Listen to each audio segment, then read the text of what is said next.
Welcome to the Moral Capabilities module.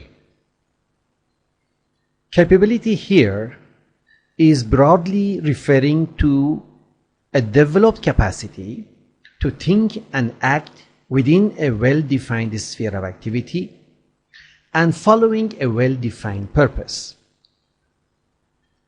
The overall objective of this module is to help you build a set of such moral capabilities that will add value to your personal growth, life, and your profession.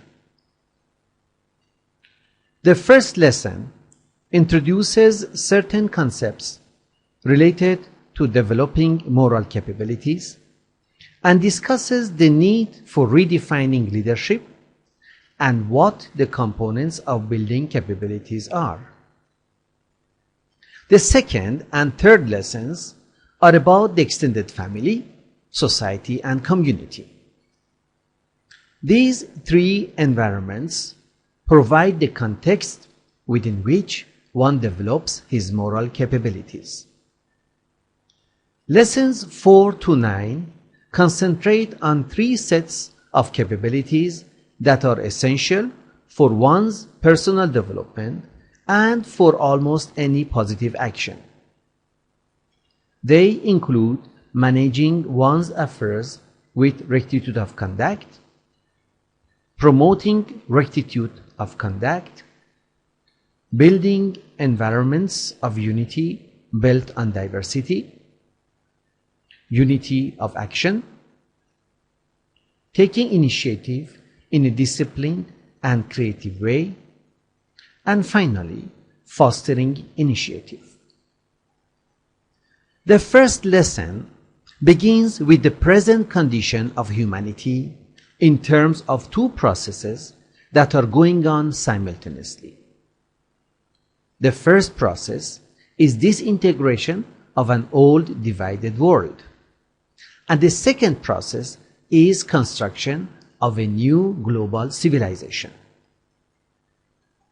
When we look at the destructive effects of the first process, we often try to find out the immediate cause of such disintegration and consider it to be its main reason.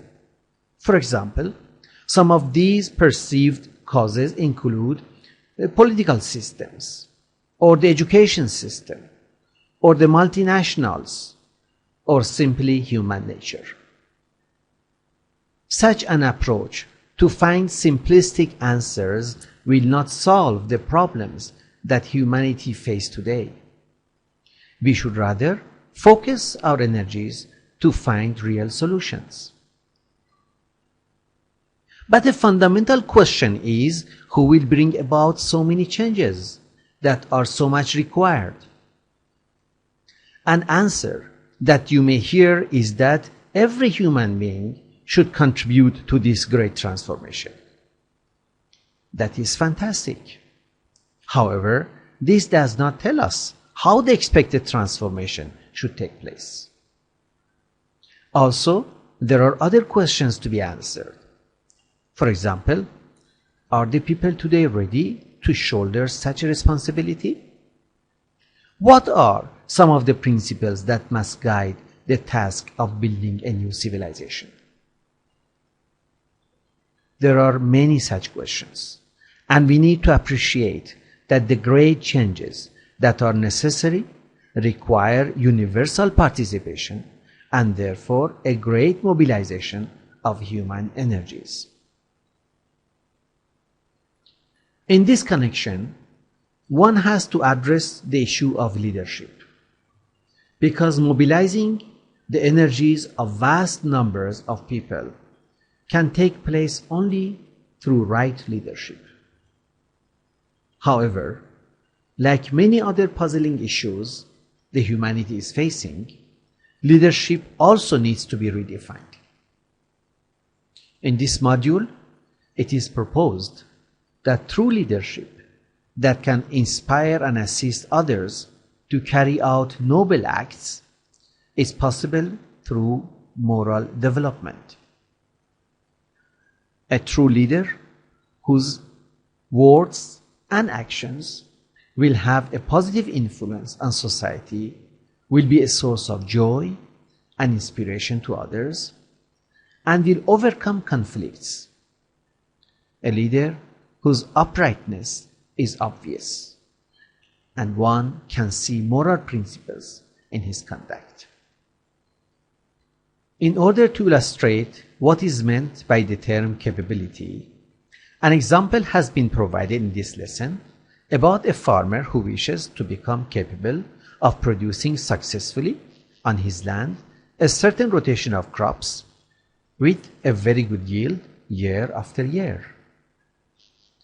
In order to do so, the farmer has to carry out a number of tasks. You agree that for each task, he has to develop a number of skills and a clear understanding of certain biological and agricultural concepts. In addition to skills and concepts, to be successful, the farmer must also have right attitudes, develop moral and spiritual qualities, and have access to a great amount of information. These 5 components of skills, concepts, attitudes, moral and spiritual qualities, and information constitute the pillars of his capability to become a successful farmer. While progressing through this lesson, it's very crucial to carry out the 2 activities mentioned in the guidebook.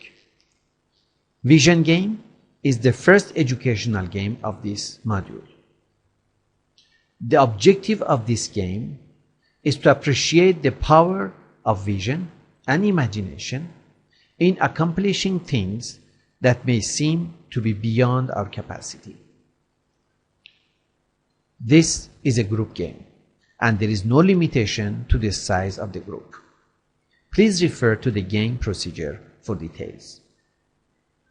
The second activity is poster sharing activity, which should be carried out towards the end of this lesson. Under the poster sharing activity, one has to prepare a mind map or a poster to present the 5 pillars of capability in the context of his or her profession or course of study.